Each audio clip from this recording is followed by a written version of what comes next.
Welcome to Lingua Latina Tutorials, a short lesson on verbal stems. I've added this short lesson on verbal stems because in the last lesson I got cut off and I wanted to make sure that you understood the importance of memorizing the principal parts of the verbs. In the margin notes from now on, you're going to see 3 different forms of the verb listed for each new verb and also for verbs you've already seen, because you didn't memorize previously the 3 principal parts. These principal parts need to be set to memory, and the best way to do this is to take flashcards or to create a list with English on one side.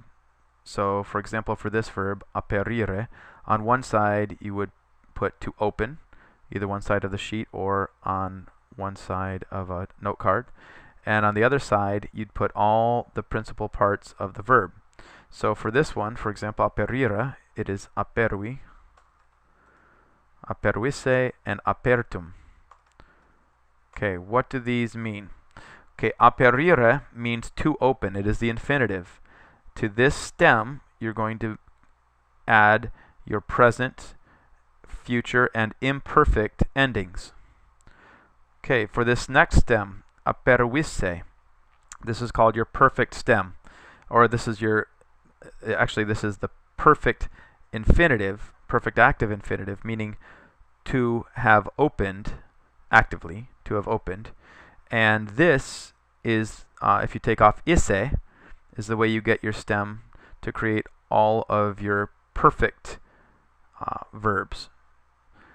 So the next stem we have is the supine stem, or it's actually the passive, the perfect passive infinitive, to have been opened, apertum esse.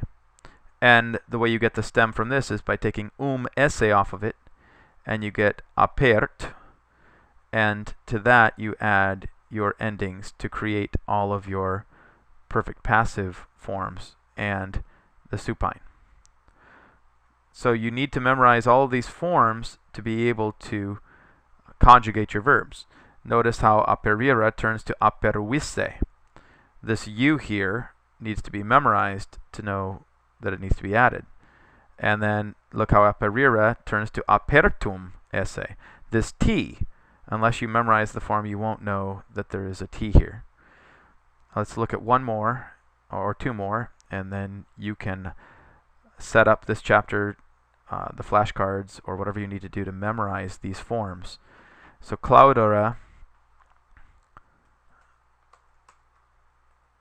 clausisse, clausum. To close, to have closed, to have been closed is how you would translate these. And the stem for claudere would be cloud. You take off, for this third conjugation, you take off ere. The perfect stem would be claus minus isse. And the perfect passive stem would be claus minus esse. Let's do one more. Emera. Emera, the perfect form, is emisse. Notice how the E here lengthens, so you get emera and then aim isse. So make sure you emphasize the pronunciation on that. So emera emisse. And then it does something weird in its supine, which is, it turns to empt. So emera emisse emptum esse. I strongly suggest that when you make your list of words and when you do your vocab cards, that you say all 3 forms out loud, and say them loudly so that the forms are embedded orally in your memory and not just visually. It's very important that you hear them as well as see them.